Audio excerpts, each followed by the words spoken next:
In some coastal areas, people resorted to gathering shellfish, clams, mussels, oysters from beaches and tidal flats. This was often dangerous, as polluted waters could lead to illness, but the risk was often outweighed by the promise of food. You might spend hours digging in the mud, your hands raw and cold, for a handful of clams, knowing that they would provide a warm, if somewhat gritty meal. It was a primal connection to the sea, driven by the most basic human need. Even the concept of food drives took on a new urgency. Communities would organize efforts to collect non-perishable food items from those who still had something to spare. These donations, however small, were vital in supplementing the efforts of soup kitchens and relief agencies. It was a powerful demonstration of community spirit, of people helping people in their darkest hour. You might contribute a few cans if you could, or simply witness the generosity of others. A small beacon of hope in a bleak landscape. You remember the initial shock, the disbelief that rippled through your neighborhood? One day your father, a proud factory worker, came home early, his face etched with a new kind of weariness. The next, the factory gates were locked. Then came the evictions, the lines for charity, and the slow, agonizing realization that the abundance you once took for granted was gone, replaced by a stark, unforgiving scarcity. This wasn't just about losing a job. It was about losing the ability to feed your family, to provide the most basic human need. The dinner table, once a place of family gathering and nourishment, became a stark reminder of what was missing. The quality of the food provided through these channels was rarely high. It was often basic, mass-produced, and designed for efficiency rather than taste. Fresh fruits and vegetables were rare luxuries. The diet was heavily reliant on starches and processed goods, leading to widespread nutritional deficiencies, even among those who were technically fed. The long-term health consequences of such a diet would only become apparent years later. The first cuts were simple: less meat, more potatoes, fewer fresh vegetables, more canned goods. But as weeks bled into months and months into years, the less became none, and the more became only. You find yourself staring at a small, chipped plate, perhaps a single boiled potato, or a thin slice of bread. This is your breakfast, your lunch, and often your dinner. The sheer monotony begins to wear on you, not just physically, but mentally. The vibrant colors of a varied diet disappear, replaced by shades of beige and brown. The textures become predictable soft, mushy, or stubbornly chewy. You also hear about bread lines, which were similar to soup kitchens, but specifically distributed loaves of bread. Sometimes the bread was stale, or made from the cheapest flour, but it was bread, and it offered a tangible sense of sustenance. The smell of fresh bread, even if it was just a memory, was a powerful one, a reminder of better times. Now, the reality was often a hard, dense loaf, quickly consumed to quell the hunger pangs. One of the most profound shifts was the absolute dominance of the cheapest, most calorie-dense foods available. Flour, cornmeal, and beans became the triumvirate of survival. You learned to make gravy from flour and water, sometimes with a dab of lard if you're lucky, to pour over whatever meager morsel you can find. This poor man's gravy was less about flavor and more about adding a few precious calories and making a small portion feel slightly more substantial. It coats your mouth, offering a fleeting sense of fullness that quickly dissipates. The experience of relying on charity and government aid leaves an indelible mark on your psyche. It instills a deep sense of humility, a profound appreciation for security, and a lasting memory of what it means to be truly hungry. Even when the depression finally lifts, and the lines for food disappear, the memory of those days, of the thin soup and the government cheese, will remain. It's a quiet understanding that will forever shape your relationship with food, a constant reminder of the fragility of prosperity and the enduring strength of the human spirit. The concept of waste becomes anathema. Every peel, every bone, every leftover crumb is meticulously saved. Potato peels are fried until crispy, offering a semblance of a snack. Stale bread is repurposed into bread pudding, essentially just bread soaked in water or milk if available and baked, sometimes with a sprinkle of sugar if a neighbor had some to spare. You learn to stretch everything, to make a little go a very, very long way.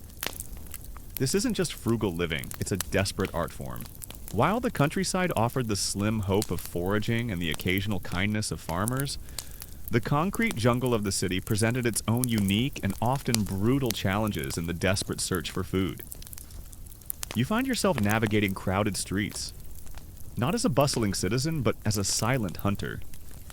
Every sense attuned to the faint possibility of a discarded morsel. The city, once a symbol of opportunity and abundance, now feels like a vast, unforgiving labyrinth where hunger lurks around every corner. Consider the humble bean. Before the Depression, beans were a side dish, a compliment. Now they are the main event, the star of nearly every meal. Pinto beans, navy beans, black-eyed peas, they are cheap, they are filling, and they are relatively nutritious. You eat them boiled, stewed, mashed, and baked. The smell of boiling beans becomes a constant, almost comforting, aroma in your home, a sign that at least something is cooking. But the sheer volume of beans you consume can lead to its own discomforts, a subtle irony in a time of such profound deprivation. The sheer density of people in urban centers meant competition for every scrap was fierce.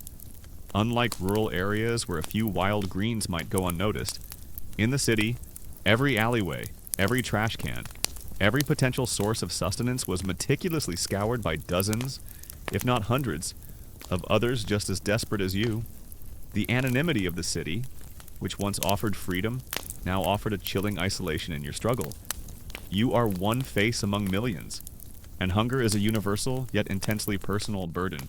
Another staple, almost mythical in its simplicity, was Hoover stew. This wasn't a gourmet creation, but a grim testament to the times. It was essentially whatever scraps could be found, thrown into a pot with water and perhaps a few vegetables if you were incredibly fortunate. Old potatoes, wilted carrots, a stray onion, maybe even some discarded meat bones from a butcher who took pity on you. It was a communal dish, often served in soup kitchens, a thin, watery concoction meant to provide warmth and a few calories, but little else. The name itself, Hoover stew, was a sarcastic nod to President Herbert Hoover, whom many blamed for the economic crisis. It's a stark reminder that even food became a political statement during these lean years. One of the most immediate challenges was the complete lack of arable land. There were no fields to glean, no wild berries to pick, no forests to hunt in. Your food sources were entirely dependent on the remnants of a collapsed commercial system. This meant a heavy reliance on charity, on the kindness of strangers, and often on the grim reality of scavenging. You learn the rhythms of the city's waste, knowing when restaurants might discard leftovers, or when bakeries might throw out stale bread. It's a humiliating dance, performed in the shadows, far from prying eyes. You learn to distinguish between different types of hunger. There's the sharp, immediate pang, easily satisfied by a small bite. Then there's the deep, aching emptiness that settles in your gut, a constant companion that never truly leaves. And finally, there's the psychological hunger, the craving for variety, for something delicious, for the simple pleasure of a satisfying meal that you once took for granted. This psychological hunger can be almost as debilitating as the physical one, leading to a profound sense of loss and despair. The bread lines in cities were often longer and more chaotic than the general soup kitchen lines. Bakeries, struggling to stay afloat, would sometimes distribute day-old bread, or even just the ends of loaves. You'd join the queue, often before dawn, shivering in the cold, the faint aroma of stale bread a cruel tease. When you finally received your portion, it was often hard, dry, and far from fresh. But it was bread, and it meant a few more calories for your family. The simple act of holding a loaf of bread, however stale, felt like clutching a precious jewel. One common historical fact that often gets overlooked is the sheer scale of food waste before the Depression. In the booming 1920s, food was plentiful, and waste was common. Restaurants discarded perfectly edible food, and households often threw out leftovers without a second thought. The Depression, however, forced a radical shift in this mindset. Suddenly, every scrap had value. People learned to glean fields after harvests, picking up forgotten potatoes or corn kernels. They learned to make stone soup, a metaphorical dish where each person contributes one ingredient, however small, to create a communal meal. This collective effort, born of necessity, fostered a strange sense of community amidst the widespread hardship. Another grim reality of urban survival was the prevalence of garbage picking. While we touched on dumpster diving earlier in the city, it was an even more organized and dangerous affair. You'd learn which restaurants, markets, or even wealthier neighborhoods had the most promising trash. The competition was fierce and sometimes even violent. You'd sift through discarded food, looking for anything that wasn't completely spoiled, anything that could be salvaged, a bruised apple, a half-eaten sandwich, a few wilted vegetables. These were treasures. The shame of it was immense, but the alternative was starvation. It's a bit like playing a macabre lottery, where the prize is a few extra calories and the cost is your dignity. A lesser-known detail from this period is the rise of dandelion greens as a dietary staple. While today we might see dandelions as weeds, during the Depression, they were a free, accessible source of vitamins and minerals. You might spend hours foraging in fields or even city parks, carefully plucking the bitter leaves, knowing that they would provide some much-needed nutrition. They were often boiled or sautéed, their bitterness sometimes masked with a bit of vinegar or a precious sprinkle of sugar. It was a humble, often unappealing, but vital source of sustenance for many families.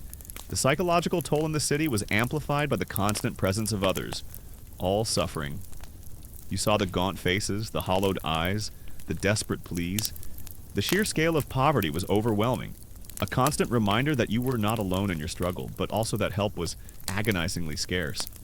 The sound of distant sirens, the rumble of an empty stomach, the quiet despair of a neighbor. These became the soundtrack to your urban hunger. Historians still debate whether the widespread adoption of Depression-era cooking permanently altered American culinary habits, even after the economy recovered. Some argue that the ingrained habits of frugality and resourcefulness persisted for generations, shaping the way grandmothers and great-grandmothers cooked for decades to come. Others contend that as soon as prosperity returned, people eagerly abandoned the bland, repetitive meals of the Depression for more varied and luxurious fare. It's a fascinating question, highlighting how deeply economic hardship can embed itself into the cultural fabric.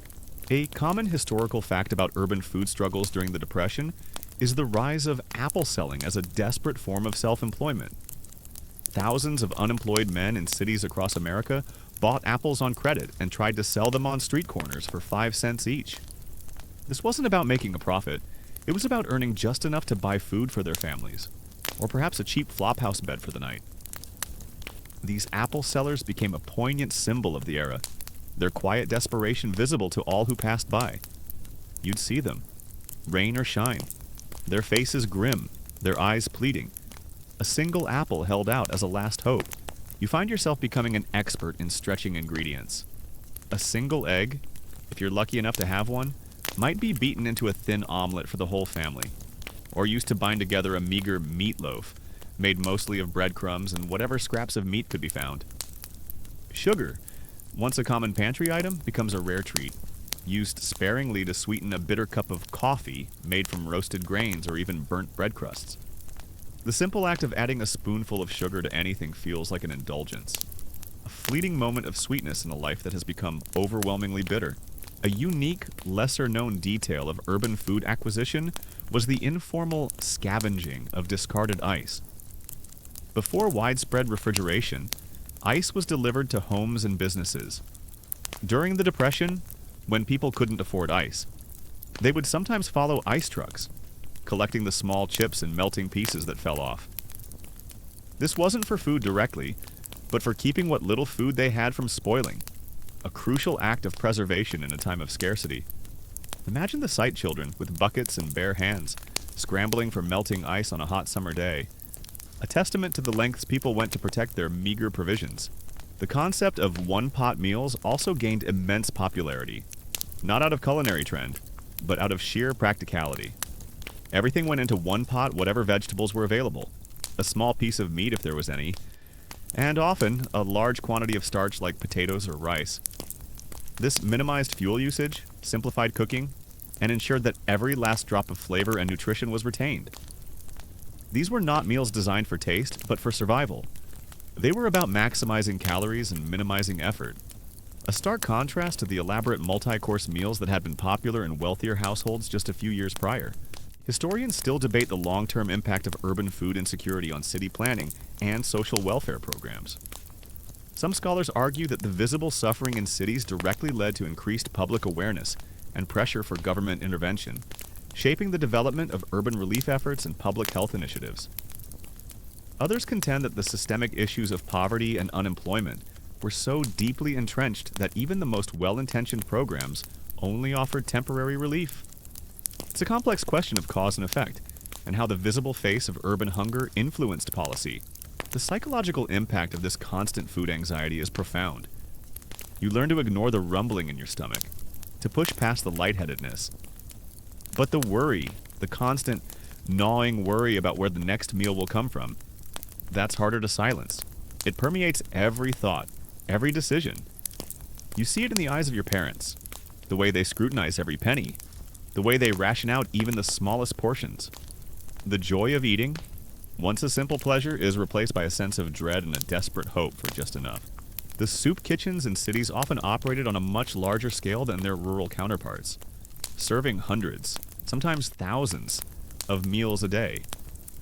They were often run by charities like the Salvation Army, local churches, or even wealthy philanthropists. The logistics were immense, and the quality of the soup could vary wildly, from a barely flavored broth to a slightly more substantial stew if donations were plentiful. You'd learn which soup kitchens had the better soup, and word would spread through the grapevine, leading to even longer lines at those locations. The sheer ingenuity born from this desperation is both heartbreaking and remarkable. People traded recipes, shared tips, and collectively tried to make the best of an impossible situation. You might hear whispers of someone making mock apple pie from Ritz crackers, sugar, and spices, or water pie, essentially sugar, flour, and water baked in a crust. These weren't gourmet dishes, they were culinary illusions, designed to trick the mind into believing it was eating something more substantial, more desirable than it actually was. The taste was often bland, the texture uninspiring, but the psychological comfort, however fleeting, was invaluable. The lack of personal space in crowded urban tenements also meant that cooking, even the simplest of meals, was a challenge. Shared kitchens, or cooking over a single burner in a cramped room, limited what could be prepared. The smell of boiling beans or thin gravy would permeate the entire building, a constant reminder of the pervasive hunger. Privacy was a luxury, and even the act of eating became a public spectacle, observed by neighbors who were just as hungry. You recall one particular day when a neighbor, a kind old woman, shared a small amount of rendered lard? It was a precious gift, more valuable than gold. With it, your mother was able to fry a few thin slices of potato, turning them into something resembling a treat. The smell, though simple, was intoxicating. A brief return to a time when food was about more than just survival. These small acts of generosity, these shared crumbs of comfort, became lifelines in a world where everyone was struggling. You also witnessed the heartbreaking reality of children begging for food. Small hands outstretched, eyes wide with hunger, they would approach strangers, hoping for a penny, a crust of bread, anything. This was a common sight in urban centers, a stark indicator of the depth of the crisis and the inability of families to provide for their youngest members. It was a scene that would haunt you, a constant reminder of the innocence lost to economic hardship. The government's response, while well-intentioned, was often insufficient. Programs like the Federal Emergency Relief Administration (FERA) provided some aid, but the scale of the problem was immense. You might stand in line for hours for a small handout of flour or a piece of cheese or a can of something unidentifiable. The lines were long, the wait was grueling, and the portions were meager. It was a humiliating experience for many, a stark reminder of their dependence and the loss of their dignity. Yet, it was often the only thing standing between families and outright starvation. The city's infrastructure, that designed for commerce and industry, was ill-equipped to handle the sudden, massive demand for basic sustenance. Public parks, once places of leisure, they became sites for makeshift gardens, where desperate individuals tried to grow a few vegetables in infertile soil. These gardens were often small, yielded little, and were frequently trampled or stolen from. But they represented a desperate attempt to create a food source where none existed. The concept of foraging took on a new meaning. While some still lived in rural areas where wild edibles could be found, even city dwellers became adept at finding anything remotely edible. Abandoned gardens, forgotten fruit trees, even discarded scraps from restaurant dumpsters if you were quick enough and not too proud, became potential sources of sustenance. This wasn't a quaint hobby, it was a desperate hunt, a daily struggle to find enough to keep body and soul together. The line between what was considered food and what was not became incredibly blurred. The fear of disease was also ever present. With poor sanitation, crowded living conditions, and widespread malnutrition, illnesses spread rapidly. Eating scavenged food, or food of dubious quality from soup kitchens, carried its own risks. You learned to be wary, to inspect every morsel, but often, hunger outweighed caution. The constant threat of illness added another layer of anxiety to the already overwhelming struggle for food. You learn to appreciate the smallest things: the warmth of a thin soup, the unexpected sweetness of a wild berry, the satisfying crunch of a piece of hardtack. These moments are rare, but they stand out against the backdrop of constant hunger. The Great Depression didn't just change what people ate, it changed how they ate, how they thought about food, and how they valued every single calorie. It was a period that stripped away the veneer of modern convenience and forced people back to the most basic instincts of survival, where food was not a pleasure, but a fundamental, often elusive, necessity. In some of the most desperate urban areas, stories emerged of people resorting to eating things that were truly unthinkable in normal times: pigeons caught in city parks, rats, or even discarded pet food. These were extreme measures, born of absolute, primal hunger, and they speak to the utter breakdown of societal norms when survival becomes the only goal. It's a chilling reminder of how close to the edge humanity can be pushed. As the days blur into weeks and the weeks into months, you find yourself becoming intimately familiar with the triumvirate of Depression-era survival beans. Biscuits, and whatever else could be stretched, scrounged, or salvaged. The memory of a diverse pantry, overflowing with choices, feels like a distant, almost fantastical dream. Now, your world revolves around these humble yet indispensable staples. The city, with its towering buildings and bustling streets, became a paradox, a place of immense wealth and profound poverty, often existing side by side. You might walk past a fancy restaurant, catching a whiff of rich food, a scent that feels alien and unattainable, while your own stomach aches with hunger. This stark contrast only amplified the sense of injustice and despair. The sight of abundance, just out of reach, was almost more painful than outright scarcity. Take beans, for instance. They are everywhere. Not just on your plate, but in the air, a faint, earthy aroma that clings to your clothes and permeates your small home. You learn to appreciate their versatility. Born out of sheer necessity, navy beans, pinto beans, black-eyed peas, they all merge into a single, comforting, albeit monotonous, category. You boil them for hours until they're soft and creamy.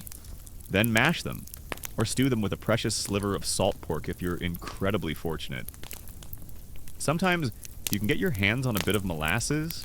You might even attempt baked beans, a rare indulgence that offers a fleeting taste of something richer, something almost sweet. The sheer volume of beans consumed means you become a connoisseur of their subtle differences, a skill you never imagined you'd possess. You might even find yourself thinking, yes, these are definitely last week's navy beans, not the pinto beans from the soup kitchen. It's a small, almost absurd distinction, but in a world of limited options, such details become oddly significant. The experience of surviving in the urban food fight leaves an indelible mark. You learn resourcefulness, resilience, and the grim reality of human desperation.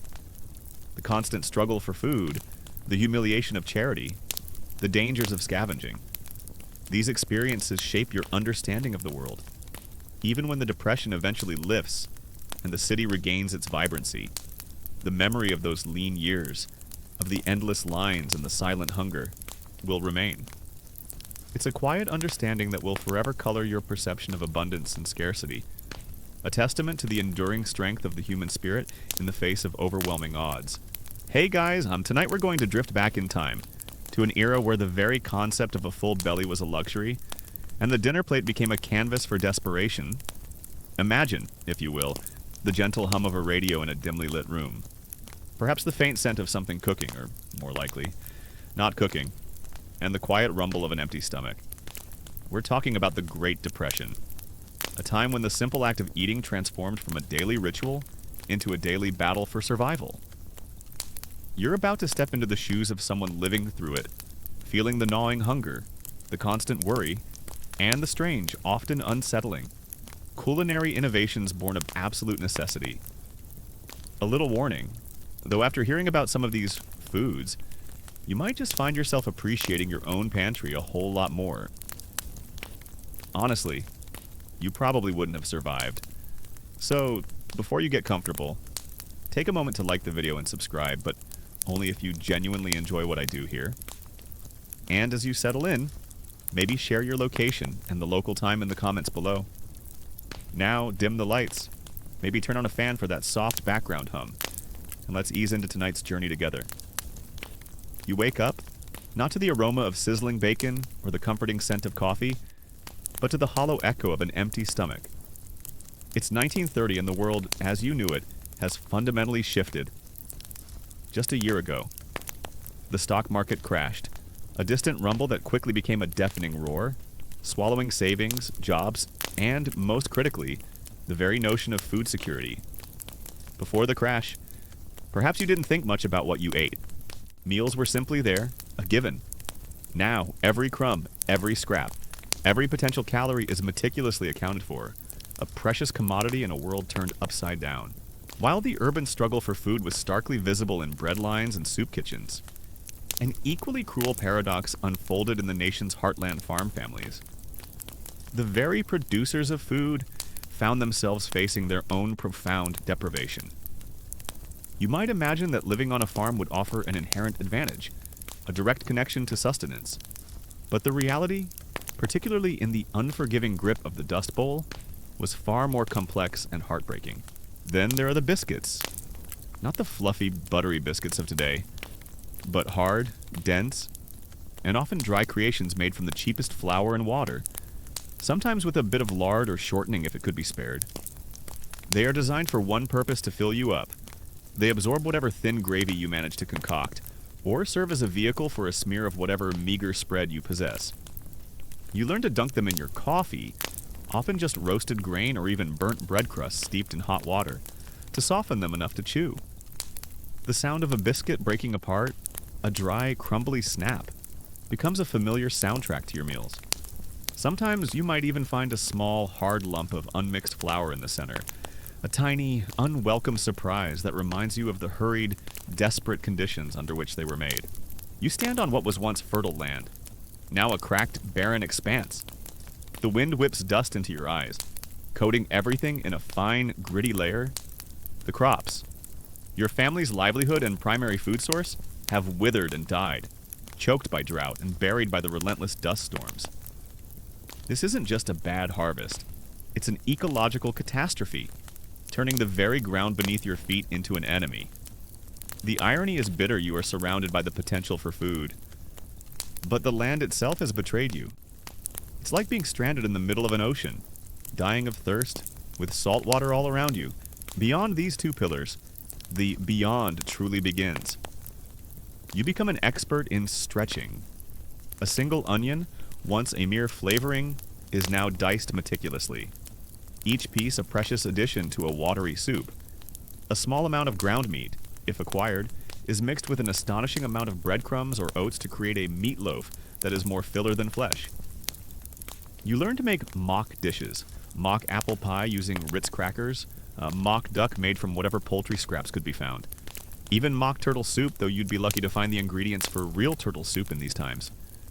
These are culinary illusions, designed to trick the mind into believing it's eating something more substantial or flavorful than it actually is. It's a bit like trying to convince yourself that a puddle is a swimming pool. But sometimes, the illusion is enough to get you through another meal.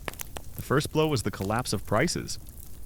Even if you managed to grow a crop, the market was so saturated and demand so low that the price you could get for your produce wouldn't even cover the cost of bringing it to market.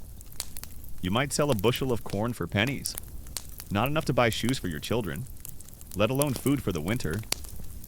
This economic reality meant that even if you had food, you often couldn't afford to keep it, needing to sell it for the meager cash required for taxes or essential supplies like kerosene.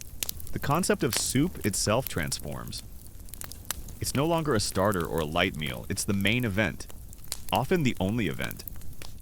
Stone soup, a folktale brought to life, becomes a reality. Neighbors pool their meager resources, a wilted carrot here, a few dried beans there, a potato peel or two. The resulting concoction is often thin, lacking in robust flavor, but it's warm and it's shared. These communal meals, born of shared hardship, foster a strange sense of solidarity. You might not have much, but at least you're not alone in your hunger. The smell of boiling water and whatever scraps are available becomes a comforting presence in the air, a sign that sustenance, however meager, is being prepared. Then came the foreclosures. Banks, themselves struggling, called in loans without income from crops. Families were forced off the land their ancestors had tilled for generations. You witness neighbors packing up their meager belongings, their faces grim, their eyes reflecting a profound sense of loss. They become Okies or Arkies, migrating west to California, chasing rumors of work and a chance to escape the dust and the hunger. You wonder if your family will be next, if the land that once sustained you will ultimately cast you off. Foraging, once a skill for wilderness enthusiasts, becomes a daily necessity, even in urban areas. You learn to identify edible weeds, dandelion greens, lamb's quarters, wild mustard. These bitter greens, often dismissed as nuisances in times of plenty, are now a vital source of vitamins and minerals, helping to ward off the insidious diseases that thrive on malnutrition. You spend hours scouring vacant lots, riverbanks, and even cracks in the pavement, eyes peeled for any sign of green. It's a grim treasure hunt, where the prize is not gold, but mere survival. You might even develop a strange affection for these resilient plants, seeing them as allies in your struggle. The Dust Bowl itself was a unique and devastating form of food insecurity. The topsoil, loosened by years of unsustainable farming practices and then dried out by relentless drought, simply blew away. Imagine trying to grow food when the very ground is literally disappearing, carried away by winds that turn day into night. You might plant seeds, watch them sprout with a flicker of hope, only for them to be buried under another layer of dust or shrivel in the sun. It's a constant battle against forces far beyond your control. A common historical fact from this era is the widespread use of cornmeal mush. This incredibly simple dish, made from boiling cornmeal with water or milk if available, was a breakfast staple for millions. It was cheap, filling, and provided a decent amount of calories. Often served plain, or with a bit of molasses or sugar if you were lucky. It was the ultimate comfort food for a nation in distress. It was the kind of food that stuck to your ribs, providing a sustained, if unexciting, energy release. You'd eat it hot, sometimes even cold and sliced, then fried, for a different texture. It was the epitome of stick-to-your-ribs food, even if your ribs were a bit too prominent. A common historical fact is that many farm families, despite living on land, suffered from severe dietary deficiencies, particularly scurvy and pellagra. While they might have had access to starches like cornmeal and some preserved meats, fresh fruits and vegetables, crucial for vitamins, were often scarce or impossible to grow. This led to widespread illnesses, further debilitating families already weakened by hunger and hard labor. You might see the telltale signs: bleeding gums, skin rashes, a profound lethargy that settles deep in the bones. A unique, lesser-known detail from the Depression is the phenomenon of rabbit drives in some rural areas, particularly in the Dust Bowl regions. With crops failing and livestock dying, rabbits, which multiplied rapidly, became a desperate food source. Communities would organize massive hunts, driving thousands of rabbits into pens where they could be killed for food. It was a brutal yet necessary act of survival, highlighting the extreme measures people took to put meat on the table. And imagine the dust, the noise, the sheer chaos of hundreds of people trying to herd wild animals, all for the sake of a few pounds of lean, tough meat. It's a stark image, far removed from the romanticized notions of hunting. A unique, lesser-known detail from this period is the phenomenon of jackrabbit drives in the Dust Bowl. With crops failing, jackrabbits, which multiplied rapidly and consumed what little vegetation remained, became both a pest and a desperate food source. Communities would organize massive roundups, driving thousands of rabbits into pens where they could be killed for food. It was a brutal yet necessary act of survival, highlighting the extreme measures farm families took to put any kind of meat on the table. Imagine the sheer chaos, the dust, the cries, all for the sake of a few pounds of lean, tough meat. It's a grim testament to the desperation. Historians still debate whether the nutritional deficiencies experienced during the Great Depression had long-term, intergenerational health impacts. Some scholars argue that the widespread malnutrition, particularly among children, led to higher rates of chronic diseases and developmental issues in later life. Others suggest that the human body's resilience, combined with later improvements in diet, mitigated most of these long-term effects. It's a complex question, weighing the immediate suffering against the body's remarkable ability to adapt and recover. Historians still debate the extent to which the federal government's agricultural policies, both before and during the Depression, contributed to the Dust Bowl and the subsequent food crisis for farm families. Some scholars argue that policies encouraging monoculture and extensive plowing exacerbated the ecological disaster. Others contend that the scale of the drought was so immense that even different policies would have had limited impact. It's a complex discussion about human intervention and natural forces, and how they conspired to create a perfect storm of deprivation. The concept of waste not, want not wasn't just a saying, it was a creed. Every scrap of food was utilized. Leftover vegetable scraps went into the soup pot. Stale bread was dried and ground into breadcrumbs or used for bread pudding. Even bones, after being boiled for broth, might be cracked open for any remaining marrow. Nothing was discarded if it held even a whisper of nutritional value. You learn to view food with a reverence you never had before, understanding its true value not as a commodity, but as a lifeline. It's a lesson that, once learned, stays with you, even if prosperity eventually returns.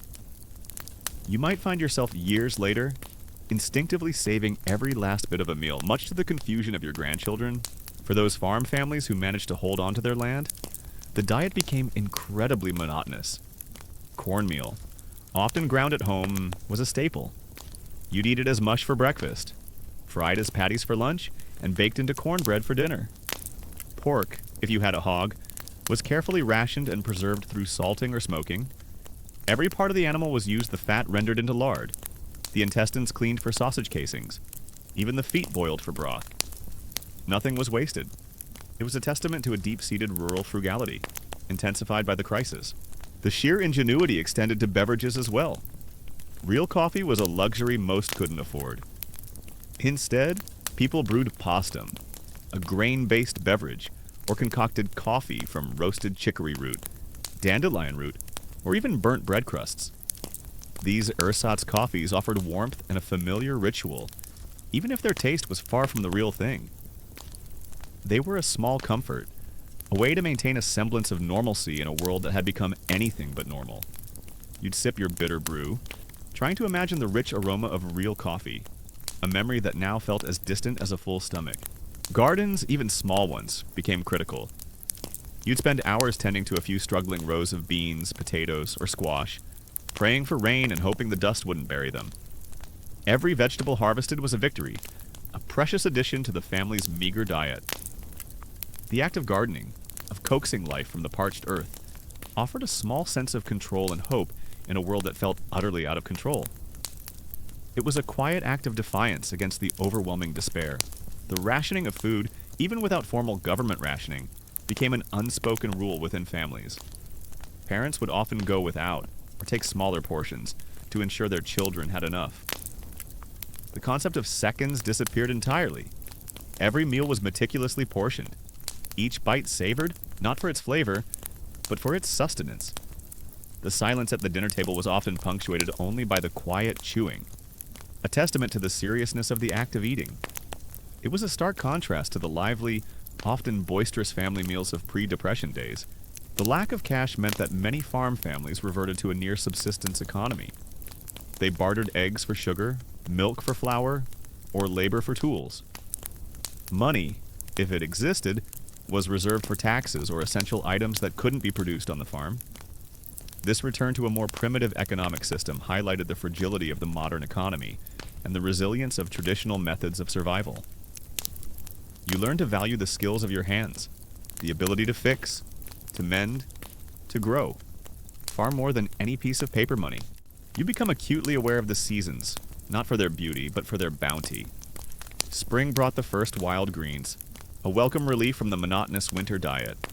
Summer offered berries and whatever garden vegetables could be coaxed from the soil. Fall meant the harvest, a desperate scramble to gather whatever crops were available before winter set in.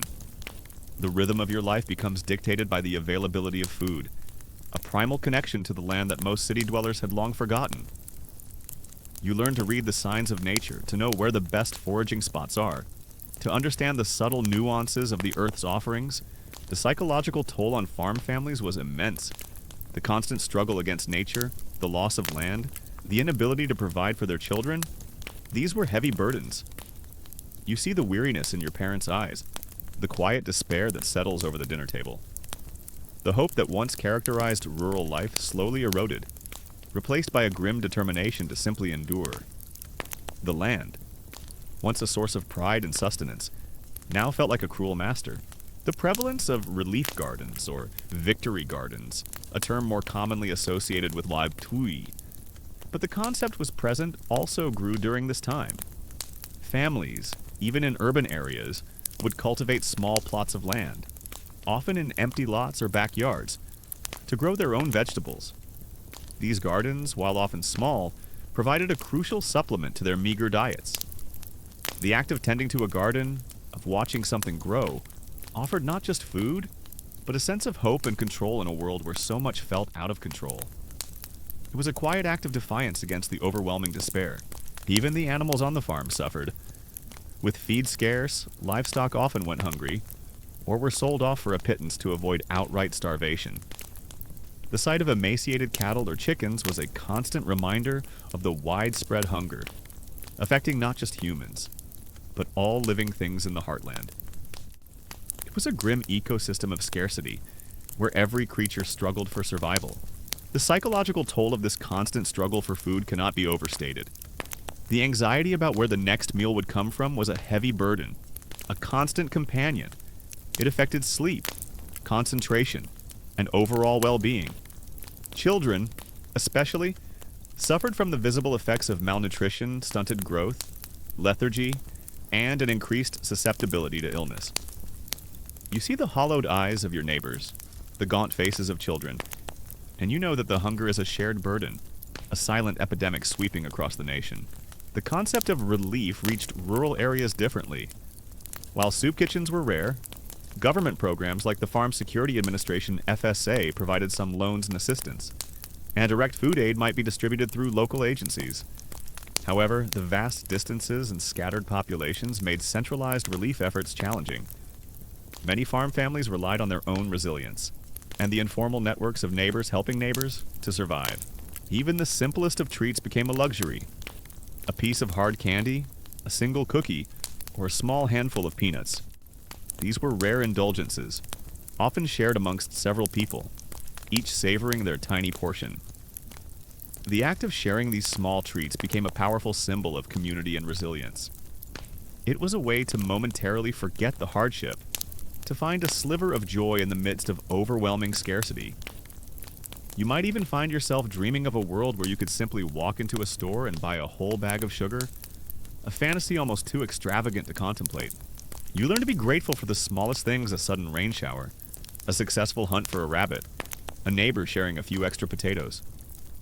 These moments of unexpected bounty are cherished, providing a brief respite from the constant hunger. The taste of a freshly dug potato or a piece of tough, lean rabbit meat becomes a feast, savored with a profound appreciation that only true hunger can teach. The resourcefulness extended to cooking methods as well. With fuel being expensive, people became adept at using wood scraps, coal dust, or anything that would burn to heat their meager meals. Hay box cookers, essentially insulated boxes that allowed food to continue cooking slowly after being brought to a boil, were sometimes used to conserve fuel. Every bit of energy, whether human or material, was conserved and optimized. It was a masterclass in efficiency, driven by the most desperate of circumstances. The experience of hunger in the heartland leaves an indelible mark. You learn the brutal reality of relying on the land, the fragility of nature, and the devastating impact of economic collapse on those who produce the nation's food. Even when the rains finally return and the dust settles, the memory of those lean years, of the parched earth and the empty plates, will remain. It's a quiet understanding that will forever shape your relationship with food, a testament to the enduring strength and tragic struggle of farm families during the Great Depression. You learn to appreciate the subtle flavors that you once ignored, the earthy taste of a boiled potato, the slightly bitter tang of dandelion greens, the comforting blandness of cornmeal mush. These are not the flavors of luxury, but they are the flavors of survival, and in their own way, they become deeply ingrained in your memory. They are the taste of resilience, the taste of enduring, and the taste of a nation that learned to make do with almost nothing. As the years of scarcity dragged on, a new kind of culinary literature emerged, not in glossy cookbooks, but in the shared wisdom of desperate households. You find yourself poring over handwritten notes, trading whispered tips with neighbors, and discovering the bizarre and enduring recipes that became synonymous with the era. This wasn't about fancy techniques or exotic ingredients. It was about the raw ingenuity of survival, captured in dishes that stretched every last crumb and calorie. As the relentless grip of scarcity tightened, a strange and often unsettling creativity blossomed in kitchens across the nation. You find yourself, like so many others, becoming an unwilling alchemist, transforming the meager into the palatable, the unappetizing into the edible. This wasn't about gourmet cooking, it was about survival, about tricking the stomach and sometimes the mind into believing there was more than there truly was. The cookbook of hardship wasn't a physical book for most.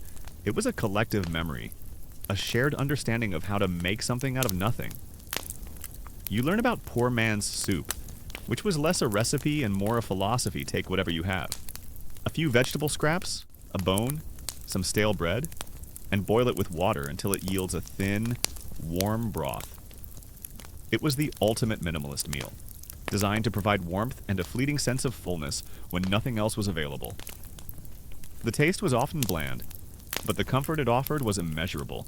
The most iconic examples of this culinary ingenuity were the mock dishes. You hear whispers of mock apple pie made from Ritz crackers. At first, the idea sounds absurd, almost insulting to the very concept of pie. But then you witness it: crushed crackers, sugar, cinnamon, and a splash of water, all baked in a pie crust. The texture is surprisingly similar to cooked apples, and the spices provide the familiar aroma. It's a trick, a culinary illusion, but when your stomach is rumbling and the real thing is unattainable, this deception becomes a small, sweet victory. It's like trying to make a silk purse out of a sow's ear, except the sow's ear is a cracker, and the silk purse is a fleeting moment of dessert. One of the most talked about, and perhaps most unsettling recipes was fried dandelion greens. While we touched on foraging earlier, the preparation of these bitter weeds became an art form. You'd gather them, wash them meticulously to remove any grit, and then fry them in a tiny bit of precious lard or bacon grease, if you had any. Sometimes a splash of vinegar or a sprinkle of sugar would be added to cut through the bitterness. They were not delicious, but they were free, and they provided much-needed vitamins, a vital shield against the insidious diseases that thrived on malnutrition. You'd chew them slowly, trying to convince yourself that their earthy bitterness was a sign of their healthful properties. Beyond pies, there were mock meats. If you were lucky enough to get your hands on a few scraps of poultry, perhaps chicken necks or backs, you might try to create mock duck. This involved boiling the scraps until the meat was tender, shredding it, and then flavoring it heavily with herbs and spices to mimic a richer, more substantial dish. The result was often stringy and lacked the satisfying texture of real duck, but it was meat, and that alone was a triumph. You'd chew slowly, trying to savor every meager bite, letting your imagination fill in the gaps. Then there was the omnipresent cornmeal mush. This wasn't just a breakfast staple, it was a chameleon of a dish, adapting to any meal. Boiled cornmeal and water, sometimes with a bit of salt. It was served hot and plain. But if there were any leftovers, You'd slice the cold mush and fry it in a little grease until crispy, offering a different texture and a slightly more appealing taste. It was the ultimate stick-to-your-ribs food, providing sustained energy for hard labor or long days of searching for work. The sheer monotony of it, however, could be soul-crushing.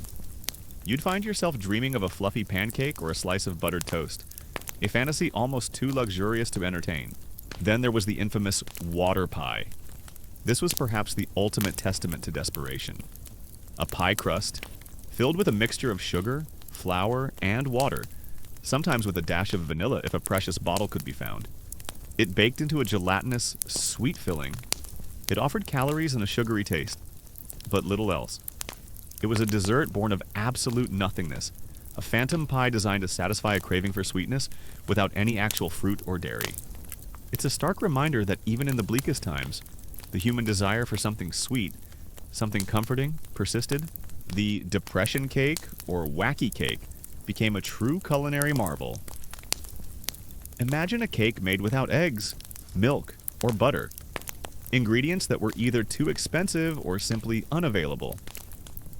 This ingenious recipe relied on vinegar and baking soda to create a chemical reaction that mimicked the leavening properties of eggs. The result was a surprisingly moist and flavorful cake, often flavored with cocoa powder if you were lucky enough to have some. It was a testament to the enduring human desire for a sweet treat, even in the bleakest of times. You might remember the recipe being passed around on scraps of paper, a treasured secret shared among women trying to bring a little joy to their families, and it's a bit like making a magic trick with flour and vinegar. And somehow, it actually works. You also learn about poor man's pudding, which was essentially stale bread or crackers soaked in water or milk if available, sweetened with a bit of sugar or molasses, and baked. Sometimes a few raisins or dried fruit pieces, if they could be found, would be added, transforming it into a rare treat. It was a way to salvage every last crumb, to turn what would otherwise be discarded into a filling, albeit simple, dessert. The texture was often mushy, but the warmth and sweetness provided a small comfort. You also learn about the creative ways people used canned goods, which, while more expensive, were sometimes available through relief efforts or in limited quantities.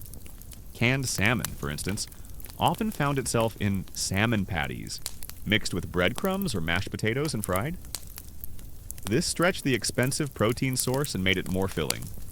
Canned tomatoes or beans would be stretched into thin soups or stews, often watered down to feed more mouths. Every can was a precious resource, its contents carefully portioned and maximized. The concept of gravy also underwent a radical transformation. Gone were the rich, meat-based gravies of earlier times. Now, flour gravy or milk gravy became the norm. Made from a roux of flour and a bit of precious fat lard or bacon grease, if you had it, then thinned with water or milk. It was designed to stretch meager meals, poured over biscuits, potatoes, or whatever meager scraps were on your plate. It added a few extra calories and a sense of moisture, making dry, bland food more palatable. It was less about flavor enhancement and more about lubrication and calorie addition. You learn to appreciate the subtle differences in its consistency, a testament to the cook's skill in making something out of almost nothing. A common historical fact is the widespread popularity of mulligan stew among hobos and the unemployed.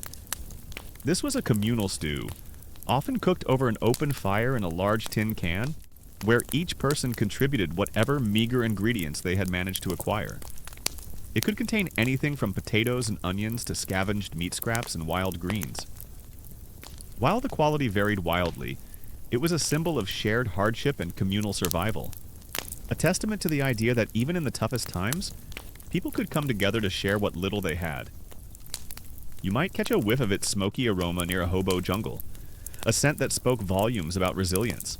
A common historical fact from this period is the widespread use of depression cake, also known as wacky cake or war cake. This cake was unique because it contained no eggs, milk, or butter, ingredients that were either expensive or scarce. Instead, it relied on vinegar and baking soda for leavening, creating a surprisingly moist and flavorful cake.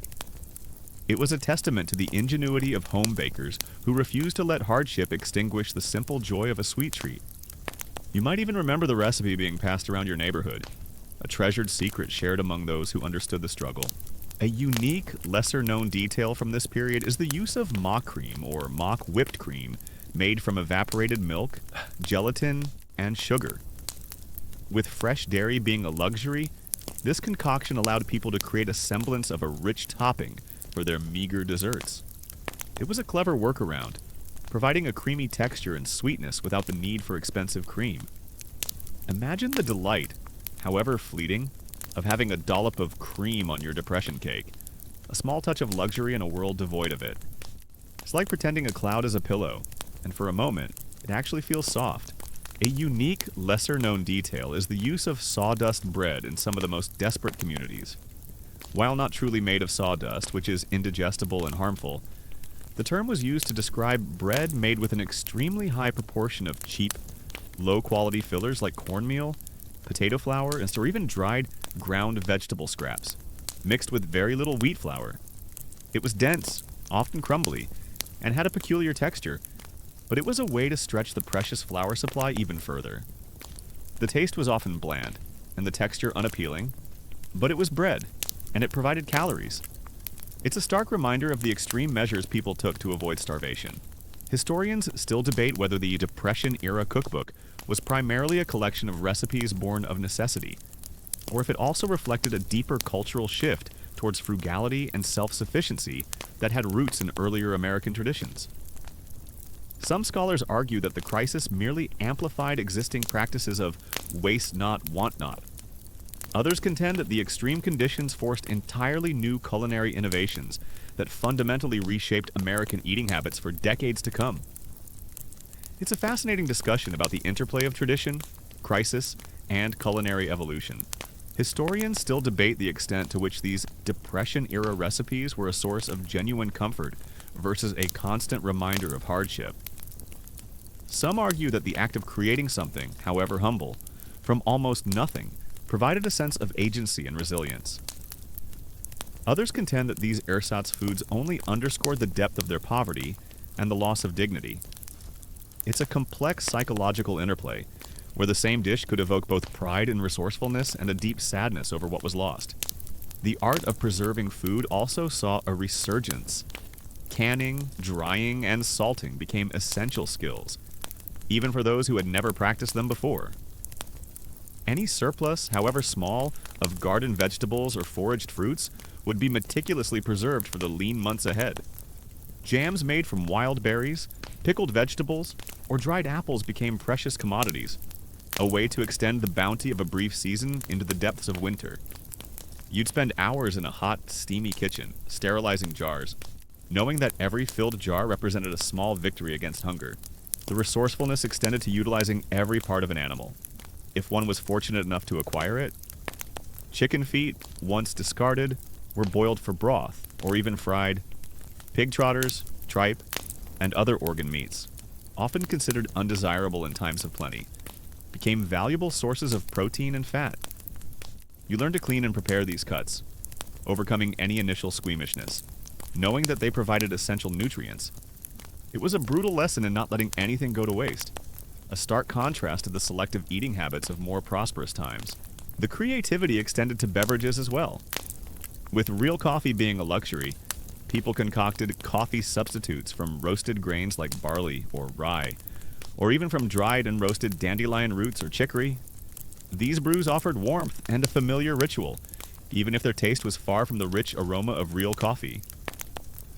They were a small comfort, a way to maintain a semblance of normalcy in a world that had become anything but normal. You'd sip your bitter brew in trying to conjure the memory of better times. Even vegetables were transformed. If you had a few potatoes, you might make potato pancakes, grated potatoes mixed with a bit of flour and fried in precious lard. These were filling and provided a welcome change from plain boiled potatoes. Carrots, if available, that might be grated into carrot patties, or even used to sweeten a meager stew.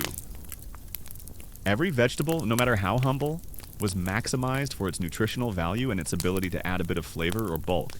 You also hear about vinegar pie, a testament to the desire for a sweet and tangy dessert without fruit. Made with a mixture of sugar, flour, and vinegar, baked in a pie crust. It offered a surprising tartness that mimicked the flavor of absent fruit. It was another ingenious mock dish, designed to satisfy a craving with the cheapest available ingredients. It's a bit like painting a picture of an apple and pretending it's just as good as the real thing. Sometimes, the illusion is enough. The concept of stretching also applied to condiments.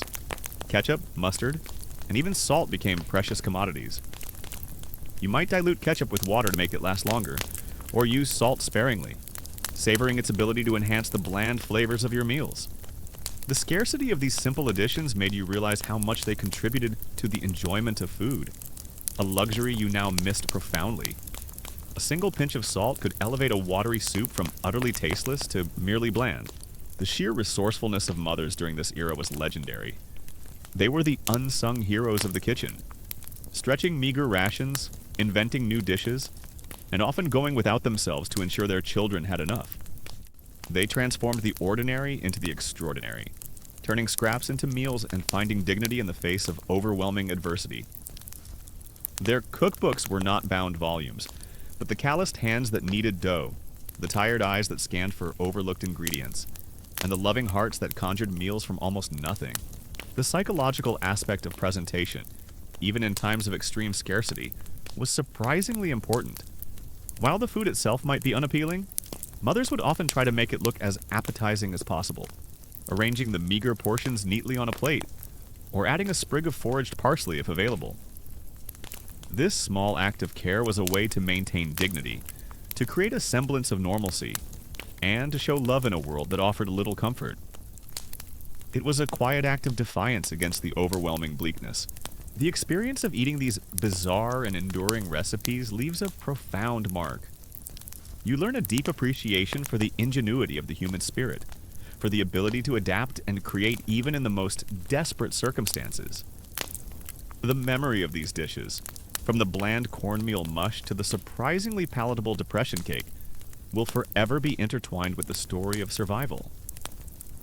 It's a quiet understanding that the most profound culinary lessons are often learned not in times of plenty, but in the crucible of hardship, where every meal is a testament to resilience. You also hear stories of people making vinegar pie, a simple dessert using vinegar, sugar, and flour as its main ingredients, baked in a crust. The vinegar provided a tangy flavor that mimicked fruit, and the sugar offered sweetness.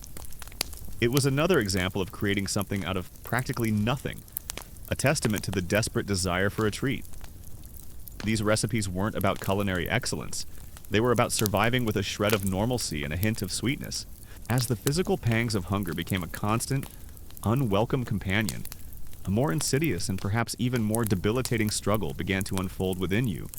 The profound psychological impact of persistent hunger and the relentless anxiety surrounding food. This wasn't just about an empty stomach. It was about an empty hope. A gnawing fear that permeated every thought, every dream, and every waking moment. The mind, like the body, began to starve. The sheer adaptability of the human spirit, particularly in the face of hunger, is truly remarkable. People didn't just passively accept their fate. They innovated, they experimented, and they shared their knowledge. Recipes for stretching and mock dishes were passed from neighbor to neighbor, a communal cookbook of survival. These recipes weren't written down in fancy cookbooks. They were shared verbally, whispered across fences, or demonstrated in cramped, smoky kitchens. They were a living testament to collective resilience. You find that your days are no longer simply about living, but about surviving. Every decision, every conversation, every glance at your children is filtered through the lens of food. Where will the next meal come from? Will there be enough for everyone? How can you stretch this meager portion just a little further? This constant mental calculus is exhausting, draining your energy even when your body is at rest. It's like trying to solve a complex math problem with a perpetually empty stomach. The numbers just don't add up. The experience of eating these terrible foods leaves an indelible mark on you. You learn a profound appreciation for abundance, for variety, and for the simple pleasure of a full, satisfying meal. Even years later, the memory of those bland, repetitive, and often strange dishes will linger. A quiet reminder of a time when food was not a choice, but a desperate, daily quest. The smell of boiling beans or the taste of a dry biscuit will always transport you back to those lean years, a testament to the resilience and ingenuity born from the deepest scarcity. The joy of eating, once a simple pleasure, has vanished. Meals become a grim necessity, a quick, almost silent ritual. There's no lingering over flavors, no savoring of textures. It's about consumption, about getting calories into your body as quickly and efficiently as possible. The conversation at the dinner table, if there is any, revolves around the practicalities of food, who ate what, how much is left, what might be available tomorrow. The lightness, the laughter, the shared stories that once filled these moments are replaced by a heavy silence, punctuated only by the clinking of spoons against bowls. As the seasons turned, painting the landscape with the harsh realities of a nation in crisis, your focus narrows, sharpening into a singular, all-consuming quest, finding food. The days are no longer marked by the clock, but by the rhythm of hunger and the desperate, often humiliating journey from field to fork, or more accurately, from scrounge to stomach. This is the era of foraging, of gleaning, of turning over every stone in the hope of finding something, anything, edible. Sleep, too, becomes a battleground. You lie awake, your stomach rumbling, your mind racing. Dreams are often vivid, filled with images of overflowing tables, rich aromas, and endless feasts. Then you wake, and the harsh reality of an empty pantry crashes down, making the dreams feel like cruel taunts. The exhaustion from lack of sleep compounds the physical weakness, creating a vicious cycle that seems impossible to break. You might even find yourself waking up with a start, convinced you heard the faint scent of baking bread, only to realize it was just a phantom of your hungry mind. You learn to read the land, even the most barren urban patches, but with a new, desperate eye. A vacant lot isn't just an empty space. It's a potential source of dandelion greens. Their bitter leaves a welcome, if unappetizing, source of vitamins. You meticulously pluck them, careful to avoid the ones growing too close to the road, knowing that every single leaf contributes to warding off the insidious diseases that thrive on malnutrition. The act itself is humbling, a stark contrast to the days when fresh produce was simply bought from a market. Now you are a hunter-gatherer in a concrete jungle. Your prey the resilient, often overlooked. Weeds. The emotional toll is immense. There's the pervasive shame of poverty, the humiliation of relying on charity, the crushing weight of being unable to provide for your loved ones. You see the hunger in your children's eyes, the way they look at a piece of bread as if it were a treasure, and your heart aches with a pain that no physical hunger can match. The guilt, the feeling of failure gnaws at you, even though you know it's not your fault. It's a silent scream that echoes in the quiet corners of your mind. The concept of gleaning becomes a way of life. After farmers have harvested their fields, you join others, young and old, in scouring the rows for forgotten potatoes, missed ears of corn, or any vegetable left behind. It's back-breaking work, often under a scorching sun or in biting cold, your fingers raw from digging through the dirt. The farmers, some sympathetic, some indifferent, usually allow it, knowing that these desperate souls are simply trying to survive. You might find a few bruised apples under an old orchard tree, or a handful of withered carrots. Each discovery, however small, feels like a monumental victory, a tiny reprieve from the gnawing emptiness. Then there's the irritability. Constant hunger makes you short-tempered, quick to snap at loved ones, even over the smallest things. Your patience wears thin, frayed by the relentless stress. You try to control it, to be kind, but the physical discomfort and mental anguish make it incredibly difficult. It's a cruel irony that the very people you're trying to protect often bear the brunt of your frayed nerves. You might even catch yourself muttering under your breath, "If only I had a proper meal, I wouldn't be so grumpy." A silent plea to an indifferent world. This isn't just about finding food, it's about the emotional landscape of the search. The shame of being seen, the fear of being turned away, the quiet desperation that hangs heavy in the air. You see it in the eyes of others in the gleaning lines, a shared understanding that transcends words. Sometimes, a farmer might offer a bucket of bruised tomatoes or a sack of coals, a gesture of unexpected kindness that brings a lump to your throat. These moments of human connection, however brief, are as nourishing as the food itself. A common historical fact is that the psychological impact of the Great Depression, particularly the widespread food insecurity, led to a significant increase in mental health issues, including depression, anxiety, and even suicide rates. The constant stress, the loss of dignity, and the profound sense of hopelessness took a heavy toll on the nation's mental well-being. It wasn't just bodies that were breaking, minds were too. Consider the role of wild game, or rather, the lack thereof for most. While some rural families might have had access to hunting, for the vast majority, especially those in urban or suburban areas, wild game was a distant fantasy. However, the desperation led to some unconventional choices. Squirrels, rabbits, and even pigeons, if they could be caught, became sources of protein. You might hear hushed stories of people setting snares in city parks or trying to catch birds with improvised traps. It was a dangerous game, often illegal, but when starvation is at your door, the rules of society often bend. Imagine the quiet satisfaction, mixed with a touch of grimness, of bringing home a small, scrawny rabbit, knowing it would provide a precious meal for your family. A unique, lesser-known detail from this period is the phenomenon of phantom smells, or olfactory hallucinations, experienced by some individuals suffering from prolonged hunger. People would report smelling food that wasn't there, the aroma of roasting meat, fresh bread, or sweet pies. These were not just vivid memories, but actual sensory experiences, a cruel trick of the mind trying to conjure what the body desperately craved. It's a chilling testament to the brain's desperate attempts to cope with extreme deprivation, creating a reality that simply doesn't exist. A common historical fact is the proliferation of hobo jungles or shanty towns near railroad tracks. These makeshift communities were home to thousands of unemployed men, and sometimes families, who rode the rails in search of work and food. In these jungles, communal cooking was often the norm. Whatever scraps could be begged, stolen, or foraged were pulled together into a single pot, often a large tin can, over an open fire. These jungles became hubs of shared survival, where a thin stew was more than just food, it was a symbol of solidarity among the dispossessed.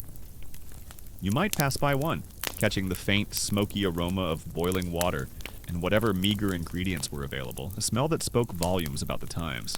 Historians still debate the long-term psychological scarring left by the Great Depression on an entire generation. Some scholars argue that the experience instilled a deep-seated caution, a fear of financial instability, and a lifelong frugality that shaped attitudes towards saving and consumption for decades. Others contend that while the immediate trauma was severe, the human capacity for resilience and adaptation allowed most individuals to eventually overcome the psychological wounds. It's a complex question. Exploring how a national crisis can leave an indelible mark on the collective psyche, a unique, lesser-known detail from this period is the phenomenon of dumpster diving, though not called that at the time, becoming a widespread, albeit dangerous practice. Restaurants and grocery stores, even in their own struggles, would sometimes discard food that was slightly past its prime, bruised, or simply deemed unsellable. Desperate individuals would wait for these discards, often under the cover of darkness, to salvage anything edible. This was a risky endeavor, not just due to potential spoilage, but also the threat of arrest or confrontation. It was a stark illustration of the lengths people would go to avoid starvation, literally sifting through trash for sustenance. It's a grim reminder that the line between food and waste became incredibly blurred. The loss of control is another heavy burden. You are no longer in charge of your own destiny, or even your own meals. You are at the mercy of soup kitchens, government handouts, and the unpredictable availability of discarded scraps. This powerlessness is deeply unsettling, eroding your sense of self-worth and agency. It's a constant reminder that your life and the lives of your family are hanging by a thread, dependent on forces beyond your influence. Historians still debate the true long-term impact of the Depression's foraging and scrounging on the American diet and psyche. Some scholars argue that it instilled a deep-seated frugality and an aversion to waste that persisted for generations, influencing everything from home gardening to the popularity of casseroles. Others suggest that as soon as prosperity returned, people eagerly abandoned these desperate habits, embracing convenience and abundance with renewed vigor. It's a fascinating question of how deeply ingrained such survival instincts become, and whether they truly fade with the return of comfort. Social interactions change. People become more withdrawn, less inclined to socialize, partly due to shame, and partly due to sheer exhaustion. The energy required for polite conversation or lighthearted banter is simply not there.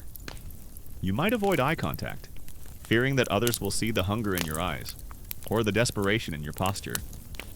The sense of community, while present in shared struggles, is often overshadowed by individual suffering and the need to conserve every ounce of energy. The search for food wasn't limited to the land. Rivers and lakes, if accessible, became potential sources of fish. You might see men and boys with makeshift fishing poles, patiently waiting for a bite, their faces etched with a quiet hope. Any catch, no matter how small, was celebrated.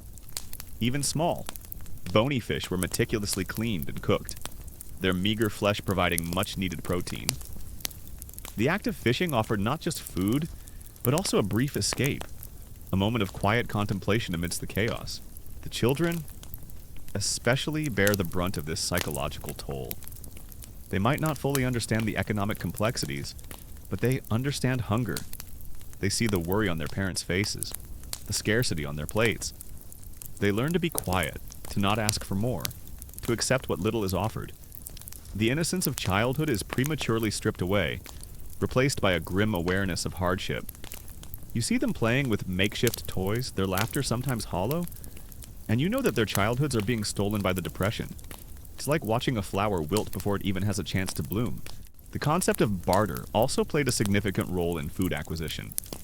If you had a skill, mending clothes, repairing a broken tool, or even just offering a strong back for a few hours of labor, you might trade it for a few eggs, a sack of potatoes, or a piece of meat from a neighbor who had slightly more.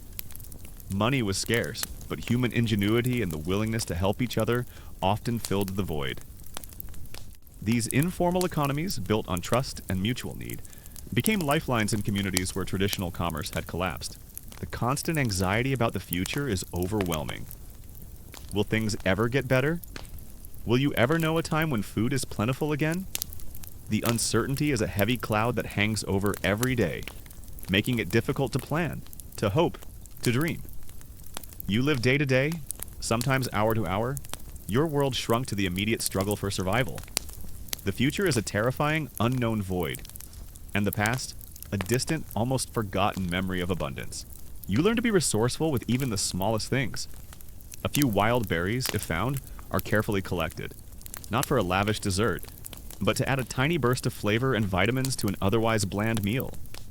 You might even try to preserve them, drying them in the sun, knowing that every preserved calorie is a step towards enduring another week.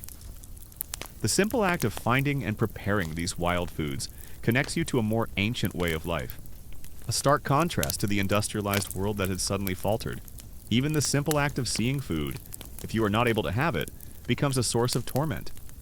The smell of a butcher shop, the sight of a bakery window, the distant aroma of someone else's cooking, these sensory inputs, once benign, now trigger intense cravings and a painful awareness of your own deprivation. You learn to avoid such places, to avert your gaze, to shield yourself from the constant reminders of what you lack. It's like being forced to watch a feast through a window, knowing you can never join. The psychological impact of this constant search is immense. Every day is a gamble, every meal a victory. The fear of not finding enough, of your children going hungry, is a constant, gnawing anxiety. You see the desperation in the eyes of others, the quiet competition for scarce resources, but also the surprising acts of generosity. A shared apple, a handful of nuts.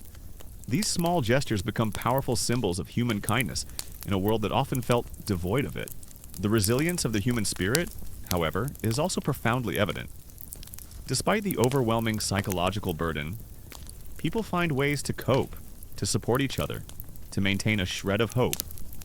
Small acts of kindness, shared stories, a moment of quiet solidarity, these become vital anchors in a sea of despair. The ability to find strength in shared suffering, to offer comfort even when you have nothing to give, is a testament to the enduring power of human connection. Even discarded animal parts, like bones from a butcher shop, became valuable. You would boil them for hours to extract any remaining marrow or to make a thin, gelatinous broth. This broth, while lacking in substantial nutrients, provided warmth and a sense of fullness, and could be used as a base for whatever meager vegetables you might have. It was about extracting every last bit of value from what little was available, a testament to the absolute commitment to waste not, want not. The experience of the mental toll of hunger leaves an indelible mark. You learn a profound appreciation for security, for peace of mind, and for the simple luxury of not having to worry about your next meal. Even when the depression finally recedes and prosperity returns, the memory of that constant anxiety, that gnawing fear, will remain. It's a quiet understanding that true wealth is not just in what you possess, but in the freedom from the crushing weight of want, a testament to the enduring strength of the human spirit. Even when pushed to its absolute limits, the very act of eating changes. It's no longer a leisurely affair, but a quick, almost ritualistic consumption driven by hunger. You eat quickly, savoring each bite, knowing that it might be hours or even a full day before your next meal. The conversation at the table often revolves around food. Where to find it, how to prepare it, how to make it last. It's a constant, unspoken obsession that dominates every aspect of life. As the long, lean years of the Great Depression slowly began to recede, replaced by the faint glimmer of economic recovery and the eventual surge of wartime production, you find yourself emerging from the crucible of scarcity with a fundamentally altered relationship with food. The world might be rebuilding, but the lessons learned during those hungry years are etched deep within your memory, forever shaping how you view abundance, waste, and the simple act of a meal. A nation, battered and bruised, was transformed, and its culinary landscape bore the indelible marks of hardship. You might hear stories of people resorting to eating things that, in normal times, would be unthinkable. Roadkill, if fresh enough, might be scavenged. Some desperate individuals even ate wild roots or plants that were marginally edible, risking illness for the sake of a few calories. These extreme measures highlight the sheer depth of the crisis and the primal drive for survival that overrode all other considerations. It's a grim testament to the human body's incredible will to live, even in the face of such overwhelming odds. You notice it first in the small, unconscious habits. You still scrape every plate clean, even when there's more than enough. Leftovers are meticulously saved, repurposed, and never, ever discarded. The idea of throwing away perfectly edible food feels like a moral failing, a betrayal of the millions who once went hungry. This isn't just frugality, it's a deep-seated reverence for sustenance, born from a time when every crumb mattered. You might even find yourself, years later, gently chiding a grandchild for leaving food on their plate, a silent echo of the lessons etched into your very being. The experience of foraging and scrounging leaves an indelible mark. You learn a profound respect for food, for the effort it takes to produce it, and for the fragility of the systems that provide it. Even when the depression finally recedes and abundance returns, you will likely carry these lessons with you. The memory of those desperate hunts for dandelion greens or forgotten potatoes will serve as a constant reminder of a time when the most basic human need became the most challenging quest of all. It's a quiet understanding that will shape your relationship with food for the rest of your life. The concept of waste not, want not transitioned from a desperate survival strategy to a deeply ingrained cultural value. Home gardens, which flourished out of necessity during the Depression, continued to be popular, even as grocery stores became more plentiful. The satisfaction of growing your own food, of knowing exactly where it came from, held a deeper meaning. Canning and preserving, once essential for survival, remained cherished skills, passed down through generations. The pantry, once a symbol of scarcity, became a symbol of security, filled with jars of home-canned vegetables and fruits, a tangible hedge against future uncertainties. As the relentless search for wild edibles and discarded scraps continued, another, more organized, but equally humbling, source of sustenance emerged: the soup kitchen. You find yourself, along with countless others, drawn to these havens of meager hope, where a thin, often watery bowl of soup represented the difference between enduring another day and succumbing to the gnawing emptiness. The types of food consumed also saw lasting changes. The humble bean, once a symbol of deprivation, retained its place on many dinner tables, appreciated for its affordability and versatility. Cornmeal, too, continued to be a staple, its comforting blandness now associated with resilience rather than just scarcity. The mock recipes, while perhaps not explicitly made, left a legacy of resourcefulness, inspiring home cooks to experiment and stretch ingredients when needed. The idea of making do became a celebrated trait, a quiet badge of honor for those who had lived through the lean years. The soup kitchen lines were a stark visual representation of the Depression's reach. They stretched for blocks, a silent, shuffling procession of men, women, and children, their faces etched with a mixture of weariness, hunger, and a desperate dignity.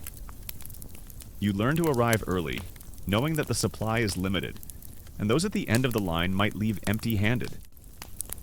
The air is often thick with the smell of boiling water, cheap vegetables, and a faint metallic tang of desperation. It's a smell that will forever be imprinted in your memory, a scent of collective hardship. You observe how the experience shaped an entire generation's approach to cooking. Your mother, and countless others like her, became masters of economy in the kitchen. They could conjure a meal from almost nothing, turning seemingly disparate ingredients into something nourishing.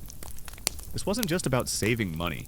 It was about a profound understanding of food's value, a respect for every calorie, every nutrient. They cooked with an efficiency born of necessity, a skill that would serve them and their families for decades to come. When you finally reach the front, the process is swift, almost impersonal. A ladle dips into a large, steaming cauldron, and a thin, grayish liquid is poured into your waiting bowl or tin cup. This soup is rarely a culinary delight. It's often Hoover stew in its purest form. Whatever scraps could be donated or cheaply acquired, boiled together with water. You might find a few pieces of potato, a sliver of carrot, or a stray bean. But often, it's just broth, designed to provide warmth and a fleeting sense of fullness, rather than substantial nutrition. It's a bit like trying to fill a bathtub with a teacup. You make progress, but it's a long, slow, and ultimately insufficient process. The psychological impact, too, left its mark. The gnawing anxiety about food might have receded, but a quiet vigilance remained. You might still feel a faint pang of worry when the pantry looks a little bare, or when prices at the grocery store creep up. The memory of phantom smells, of the constant mental calculus of survival, lingers in the background, a subtle reminder of a time when the most basic human need was a daily battle. This isn't a debilitating fear, but a quiet understanding of life's fragility. The silence in the soup kitchen is often profound. People eat quickly, heads bowed, focused solely on the task at hand. There's little conversation, just the clinking of spoons against bowls, a quiet testament to the shared hunger. The shame of being there, of relying on charity, hangs heavy in the air, a silent burden carried by all. Yet, there's also a strange sense of camaraderie, a shared understanding that you are all in this together, facing the same impossible odds. A common historical fact is that the Great Depression directly influenced the creation and expansion of federal food assistance programs in the United States, laying the groundwork for what would become the modern social safety net. Programs like the food stamp program, now SNAP, and school lunch programs, while not fully implemented until later, had their conceptual roots in the relief efforts of the Depression. The widespread hunger and malnutrition of the 1930s made it undeniable that the government had a role to play in ensuring its citizens did not starve. It was a profound shift in national responsibility, born from the depths of crisis. Beyond the soup kitchens, government rations, though often slow to arrive and meager in quantity, became another vital lifeline. Programs like the Federal Emergency Relief Administration, FERA, and later, the Civilian Conservation Corps, CCC, and Works Progress Administration, WPA, provided some direct relief, including food. You might receive a handout of flour, a block of government cheese, or a can of something generic and unidentifiable. These were not gourmet provisions, they were basic, utilitarian, and designed solely for survival. A unique, lesser-known detail is the subtle but significant shift in the American palate towards more processed and shelf-stable foods. While fresh produce was valued, The experience of scarcity and the need for long-lasting, easily stored provisions during the Depression made canned goods, dried foods, and processed items like government cheese seem reliable and desirable. This preference, born of necessity, contributed to the later rise of the processed food industry as consumers sought convenience and security in their food choices, a legacy that continues to influence modern diets. It's a bit like learning to love canned peaches because they were always there, even when fresh ones weren't. The government cheese became an iconic symbol of this era. It was often a large, bland block of processed cheese, distributed to families in need. While not particularly flavorful, it was a dense source of calories and protein, and could be stretched to last for days, grated over potatoes or melted into thin sauces. It was a tangible representation of aid, however small, from a government struggling to cope with an unprecedented crisis. You'd carefully cut off a sliver, knowing that every piece was precious, a small victory against the overwhelming hunger. Historians still debate whether the Great Depression fostered a greater sense of community and shared responsibility around food, or if it ultimately deepened individual anxieties and distrust. Some scholars argue that the communal kitchens, shared gardens, and acts of neighborly generosity forged stronger bonds and a collective understanding of mutual aid. Others contend that the intense competition for scarce resources and the humiliation of charity had led to increased isolation and a focus on individual survival. It's a complex question, exploring the dual nature of human response to extreme adversity, where both solidarity and self-preservation played significant roles. A common historical fact is that many soup kitchens and relief efforts during the Great Depression were run by private charities, churches, and local community groups, often before significant federal aid became widely available. These grassroots efforts, fueled by compassion and local resources, were the first line of defense against widespread starvation. While the government eventually stepped in, it was these local initiatives that often bore the initial, immense burden of feeding the hungry. It speaks to the incredible resilience and generosity of ordinary people in extraordinary times. The experience also instilled a profound appreciation for simple pleasures. A warm meal, a piece of fresh fruit. The ability to choose what you eat, these are no longer taken for granted. They become small luxuries, moments to be savored and appreciated. The memory of bland, repetitive meals makes even the simplest of dishes taste like a feast. You learn that true richness isn't an extravagance, but in the freedom from want, the peace of mind that comes with a full belly. A unique, lesser-known detail from this period is the phenomenon of apple sellers on city streets. With no jobs, many unemployed men would buy apples on credit from wholesalers and try to sell them on street corners for 5 cents each. While not a direct food source for themselves, it was a desperate attempt to earn enough money to buy food for their families. You'd see them, standing stoically, their faces grim, offering a single apple as a symbol of their lost dignity and their struggle for survival. It was a poignant image, a small red fruit representing the immense economic hardship. The generation that lived through the Depression carried these lessons with them, shaping their children and grandchildren. Stories of hardship, of making do, of the value of $1 and a loaf of bread, became part of family lore. These narratives, often told with a mix of grim humor and quiet pride, served as a constant reminder of where they came from and the resilience that defined them. The Depression babies grew up with an innate understanding of frugality and resourcefulness, even if they never experienced the same level of deprivation themselves. Historians still debate the effectiveness of government relief programs in alleviating the widespread hunger during the Depression. Some scholars argue that while these programs provided crucial aid and prevented mass starvation, they were often insufficient to meet the overwhelming demand and did not fully address the root causes of poverty.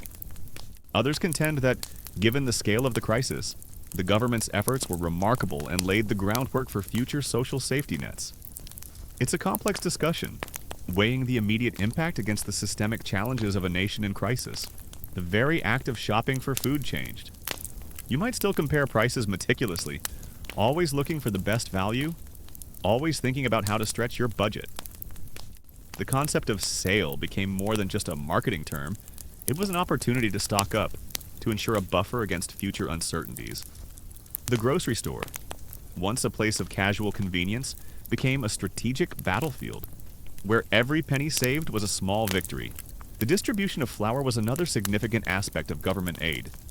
Often, this was basic, unenriched flour, and families would use it to bake their own bread, biscuits, or to make the ubiquitous flour gravy. The flour sacks themselves often became a secondary resource, repurposed into clothing, dish towels, or even children's toys. It was a testament to the waste not, want not mentality, where every resource, however humble, was maximized for its utility. You might see children wearing shirts made from printed flour sacks, a subtle yet visible sign of the times. The legacy also extends to public health. The widespread malnutrition of the Depression highlighted the critical link between food security and national well-being. This understanding fueled later public health initiatives aimed at improving nutrition, particularly for children, and ensuring that future generations would not suffer the same widespread deficiencies. The gaunt faces of hungry children from the 1930s served as a powerful, haunting image that spurred action for decades to come. The psychological impact of receiving charity or government aid was profound. For many, it was a deeply humiliating experience, a stark reminder of their lost independence and self-sufficiency. Proud men and women, who had always worked hard and provided for their families, now found themselves reliant on handouts. The loss of dignity was almost as painful as the hunger itself. Yet, the alternative was starvation. And so, with heavy hearts, people accepted what was offered. You carry with you a quiet wisdom, a deep understanding of the fragility of prosperity, and the enduring strength of the human spirit. The terrible foods you ate during the Great Depression were more than just sustenance. They were teachers, imbuing you with lessons about resilience, resourcefulness, and the profound value of every single meal. It's a legacy that lives on, not just in the history books, but in the quiet habits, the shared stories, and the enduring appreciation for the simple yet profound gift of food. You learn to be grateful for every crumb, every spoonful. The blandness of the government cheese, the thinness of the soup. These cease to matter when your stomach is empty. The focus shifts entirely to calories, to sustenance, to simply getting through another day. The act of eating becomes a solemn ritual, a quiet battle against the forces of deprivation. You might even find yourself dreaming of a time when food was a source of pleasure, not just survival. The lines for relief were not just for food, they were for clothing, for coal, for any basic necessity. You'd stand in line for hours, enduring the cold or the heat, the quiet murmurs of desperation, and the occasional outburst of frustration. It was a test of patience and endurance, a daily reminder of the systemic failures that had led to such widespread suffering. These lines were a microcosm of the nation's struggle, a silent testament to the millions who were barely clinging on,